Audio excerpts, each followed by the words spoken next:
Hello, everyone.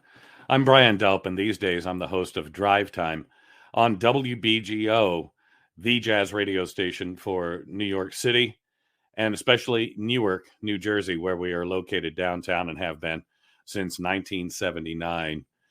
I suppose my interactions with Wayne Shorter, extremely few that they've been, really bookend my time at WBGO.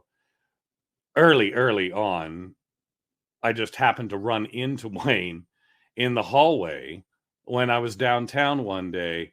He was visiting the radio station for, I assume, an interview, probably with Gary Walker or Rhonda Hamilton. But just seeing him there in the hallway and being able to chat with him for just a moment and tell him how much his music had meant to me over the years was one of the great experiences and one of the great interactions of my life. I started listening to Wayne Shorter when I was very young, 14 maybe, just at the beginning of high school. I heard his solo that he took on the title track from Steely Dan's album Asia, and his interaction with drummer Steve Gadd was really one of the greatest things I had ever heard on record. I quickly followed that by going into my brother's stacks, actually, and listening to Mr. Gone and Heavy Weather, two of the greatest albums Weather Report ever made. And then, of course, Wayne Shorter's own Speak No Evil, which became, for me, one of the top 10 albums of my entire life. In fact, in the years that followed, whenever I was training someone to become a jazz disc jockey, one of the first questions I would ask them is if they were familiar with Speak No Evil, who the personnel on it were, what label it was on, when it was recorded, etc. Call it an informal test.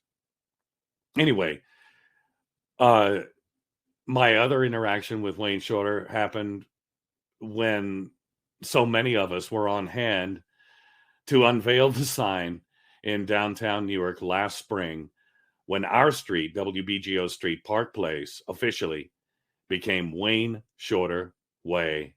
It was one of the proudest moments I've had in 40 years of being on air, knowing that we were able to honor an incredible musician, an incredible person like that during his lifetime. Wayne was on screen chatting with us and talking to us about what his boyhood in Newark was like. It was a great moment, and it was a wonderful time in the company of fellow lovers of Wayne's music and good friends all around.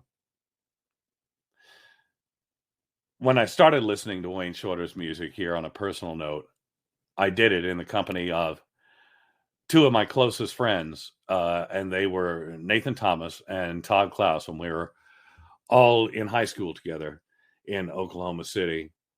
Unfortunately, both of those men are gone now. Nat passed last summer quite suddenly, and Todd just last week after a long battle with prostate cancer. And even 45 years down the road, those men were still my closest friends.